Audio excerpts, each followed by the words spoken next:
टनकपुर के जंगलों में लाडो चिड़िया रहती थी। बचपन में उसके माँ बाप की मृत्यु हो गई, जिस कारण से वह अकेले ही अपने घर में रहती।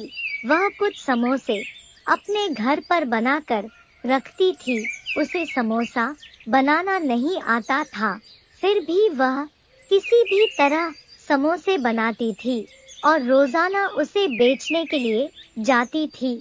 वह समोसे बनाकर जब बेचने के लिए ले गई तो कुछ पक्षी उसके समोसे खाने के लिए उसकी दुकान पर आए और उसके समोसे खाने लगे और बोले, हे भगवान, लाडो, जब तुम्हें समोसा बनाना ही नहीं आता तो तुम समोसे बेचती ही क्यों हो? तुमने हमारे पैसे भी बर्बाद कर दिए हैं और हमारे मुंह का स्वाद भी बिगाड़ दिया। आज के बाद हम तुम्हारे यहाँ समोसे कभी नहीं खाने आएंगे। इससे अच्छा तुम कोई और काम क्यों ना कर लेती हो।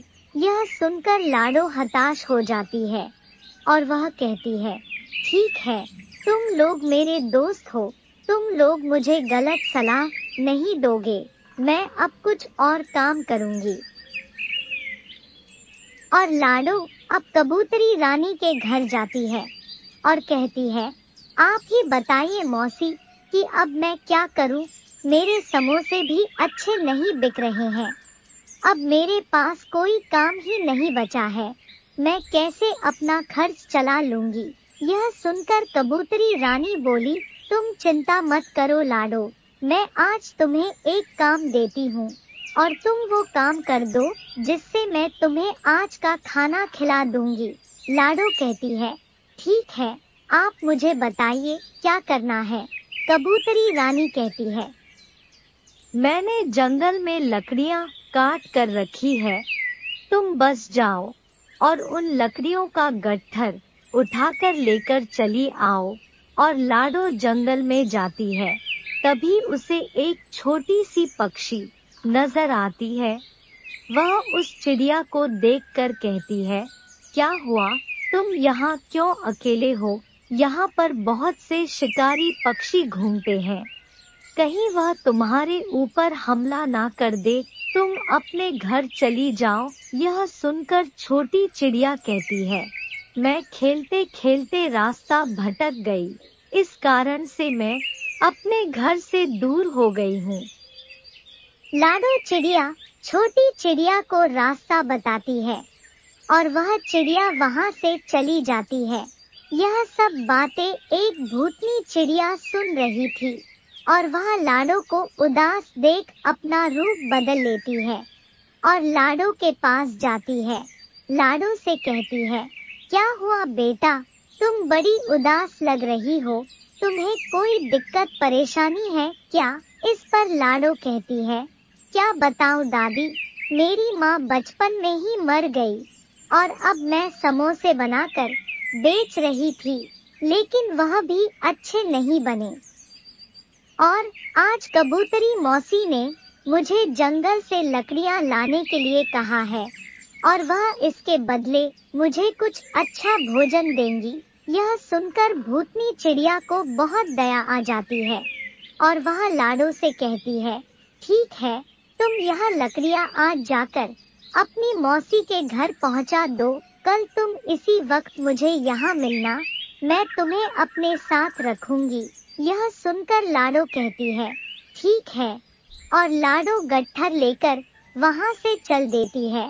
वह सोचने लगती है कि कल मेरे साथ क्या होगा, लेकिन फिर भी वह उस भूतनी चिड़िया पर भरोसा कर लेती है और गट्ठर लेकर कबूतरी रानी के घर चली जाती है। बदले में कबूतरी रानी उसे कुछ अच्छा खिलाती है और लाडो अपने घर चली जाती है।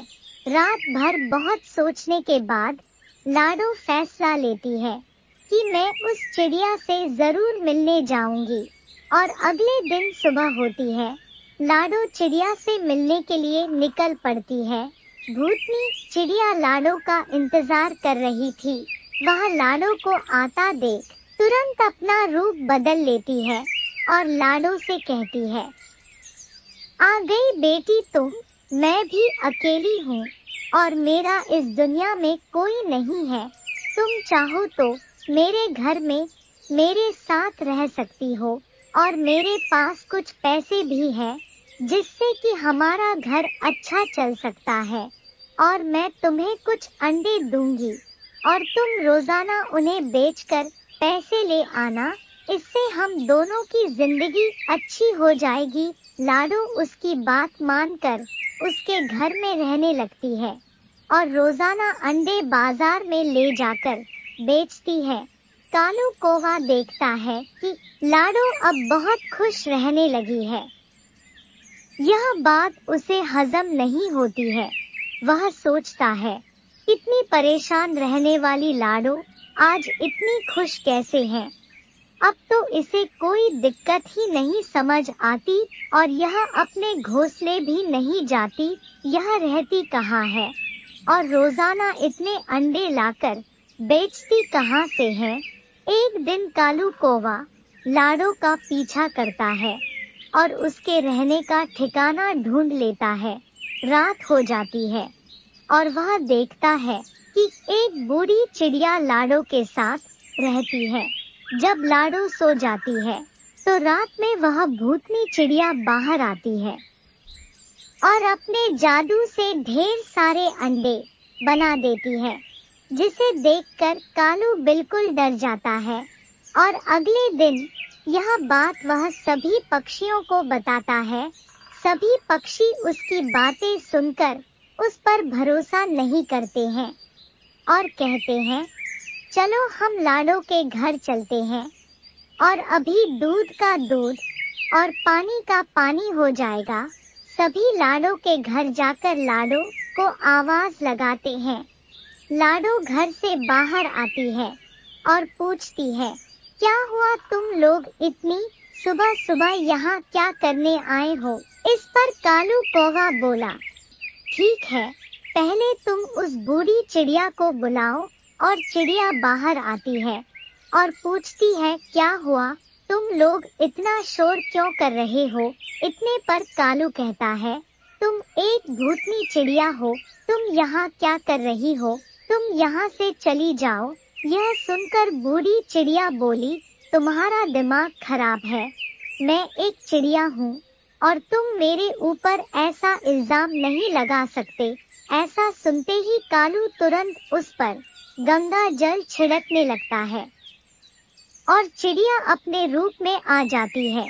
उसका भूतिया रूप देखकर सभी डर जाते हैं और भूतनी चिड़िया कहती है, कृपया मेरे ऊपर अब गंगाजल ना फेंको, नहीं तो मेरा शरीर भस्म हो जाएगा। यह सुनकर लाडो कहती है, अब तुम लोग रुक जाओ, एक बार उनकी बात तो सुन लो।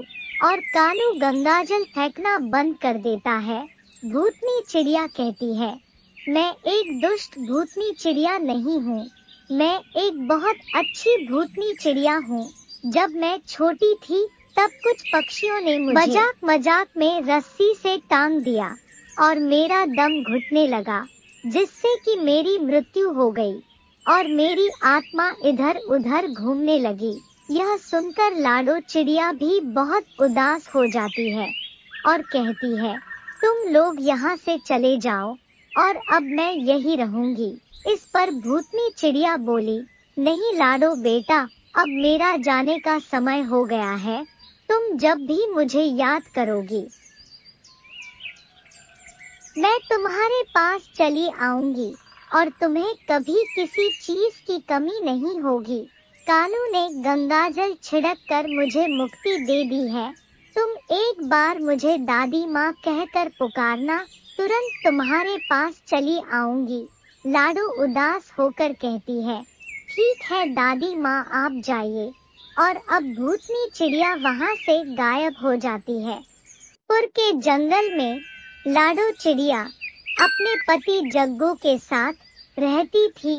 जग्गू बहुत ही अमीर था, उसके पास बहुत बड़े खेत और बहुत सारे पैसे थे। पूरे गांव में इतना अमीर कोई नहीं था, जिस कारण से सभी पक्षी आपस में बात करते थे। कि लाडो चिड़िया तो बहुत अमीर है और इसकी तो किस्मत ही खुल गई और हमारी शादी कितनी गरीब घर हुई है। और सभी लाडो चिड़िया से जलते थे। एक दिन जग्गू चिड़ा लाडो चिड़िया से कहता है, लाडो, मुझे कुछ काम से बाहर शहर जाना है, जिस कारण से मैं 10 दिन तक घर नहीं आ पाऊंगा। यह सुनकर लाडो बोली, मैं इतने बड़े घर में अकेले क्या करूंगी, आप मत जाइए। यह सुनकर जग्गू बोला, तुम चिंता मत करो लाडो, मैं जल्दी आ जाऊंगा, मुझे बहुत जरूरी काम से जाना है।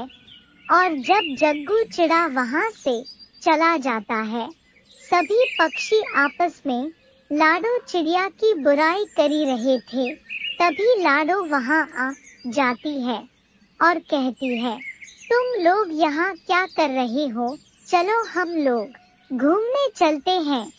यह सुनकर मीनू चिड़िया बोली, तुम तो रहने ही दो लाडो, तुम इतनी अमीर हो और तुम्हारे पास बहुत पैसे हैं, इसलिए तुम घूमने जा सकती हो और हम घूमने नहीं जा सकते हैं। वैसे आजकल जग्गू चिड़ा नजर नहीं आ रहा, कहीं बाहर गया है क्या? इस पर लाडो कहती है, हाँ, वह किसी काम से शहर के लिए गए हुए हैं। और लाडो वहां से चली जाती है। वह सोचने लगती है कि जग्गू दिल का कितना अच्छा है। और शाम हो जाती है, आसमान में बादल छा जाते हैं और बारिश होने लगती है, जिससे कि सभी चिड़िया आपस में बात करते हैं कि हमारे तो पक्के मकान भी नहीं है, हम जाएं तो जाएं कहाँ।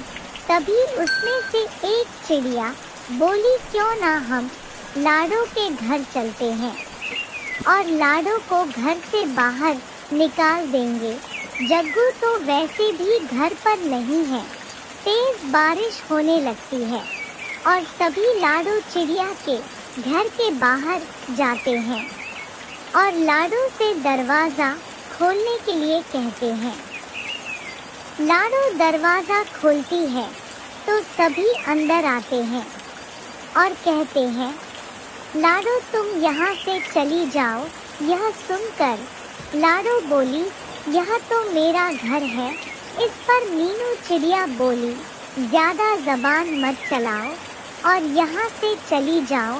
लाडो बहुत सीधी थी और चुपचाप घर के बाहर निकल जाती है और भटकने लगती है कि मैं इस बारिश भरे मौसम में कहाँ जाऊँ और मुझे कुछ समझ ही नहीं आ रहा, अब मैं क्या करूँ।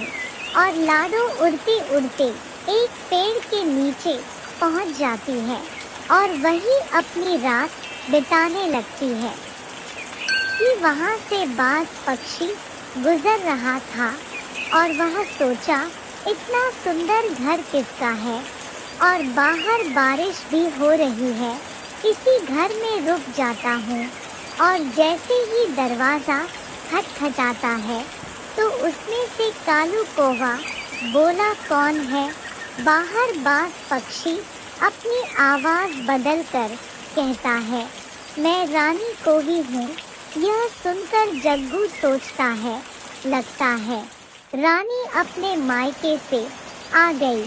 और वह जैसे ही दरवाजा खोलता है तो देखता है कि बाज पक्षी सामने बैठा हुआ है। उसे देखकर वह डर जाता है और बाज पक्षी कहता है, वहाँ कितने सारे पक्षी यहाँ हैं, अब मैं इन सभी को अपना भोजन बना लूँगा। और सभी पक्षियों को बाज मारने लगता है। इधर लाडो चिड़िया पेड़ के नीचे बैठकर अपना समय बिता रही थी। इसीलिए कहा जाता है कि बुरे के साथ हमेशा बुरा होता है। और जग्गू रास्ते में लौट रहा था तो वह लाडो को देखता है और लाडो से कहता है, तुम यहाँ क्या कर रही हो? मैंने सुना कि हमारे घर पर बाज ने हमला कर दिया है और तुम सुरक्षित हो, मुझे खुशी है। इस पर लाडो बोली, अरे मैं क्या बताऊं, मुझे सभी पक्षियों ने मिलकर मेरे ही घर से निकाल दिया और अच्छा ही हुआ, तभी आज मेरी जान बच गई। और अब लाडो चिड़िया बहुत खुश हो जाती है। इस वीडियो को लाइक करें, हमारे चैनल को सब्सक्राइब कर बेल आइकन जरूर प्रेस करें।